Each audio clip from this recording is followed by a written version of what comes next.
ইরানের সঙ্গে যুদ্ধবিরতি কার্যকর হওয়ার মাত্র ২ মাসের মাথায় আবারও হামলার পথ বেছে নিয়েছে ইসরায়েল। চলতি বছরে ৮ এপ্রিল যুক্তরাষ্ট্রের সঙ্গে হওয়া যুদ্ধবিরতির পর ৮ জুন ফের দুই দেশের মধ্যে ক্ষেপণাস্ত্র ও ড্রোন হামলা শুরু হয়। তবে সমালোচকরা বলছেন, যুদ্ধবিরতির পর আক্রমণাত্মক অবস্থানে ফিরে যাওয়া ইসরায়েলের জন্য নতুন কিছু নয়। অতীতেও এমন একাধিক নজির রয়েছে।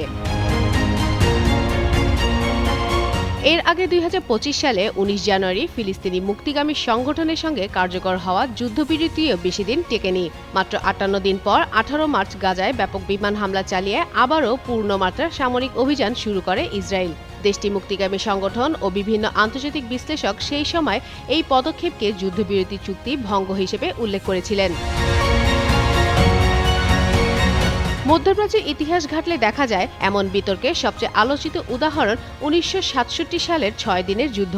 তবে এর বীজ রোপিত হয়েছিল আরও আগে। ১৯৪৮ সালে ইসরায়েল রাষ্ট্র প্রতিষ্ঠার পর প্রথম আরব ইসরায়েল যুদ্ধে লাখো ফিলিস্তিনি বাস্তুচ্যুত হন।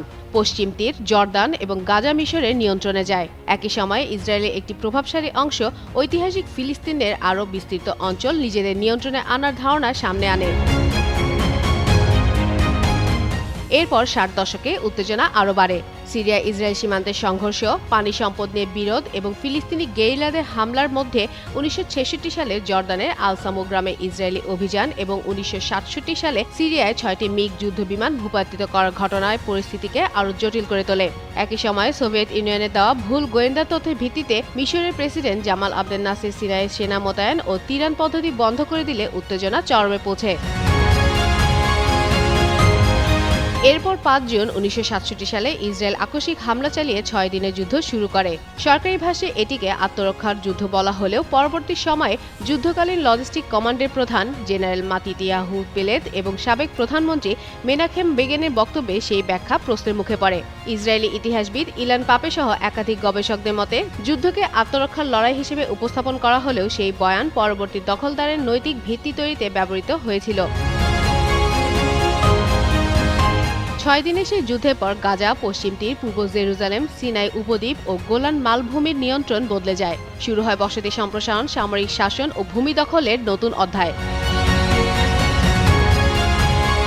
সমালোচকদের মতে, যুদ্ধবিরতির পর বারবার সামরিক পদক্ষেপ, দখলনীতি ও শক্তি প্রয়োগের এই ধারাই মধ্যপ্রাচ্যের দীর্ঘস্থায়ী অবিশ্বাস ও সংঘাতকে আরও গভীর করেছে। আর ইরান ও গাজাকে ঘিরে সাম্প্রতিক ঘটনাগুলো সেই পুরনো ইতিহাসেরই নতুন পুনরাবৃত্তি বলে মনে করছেন অনেক বিশ্লেষক।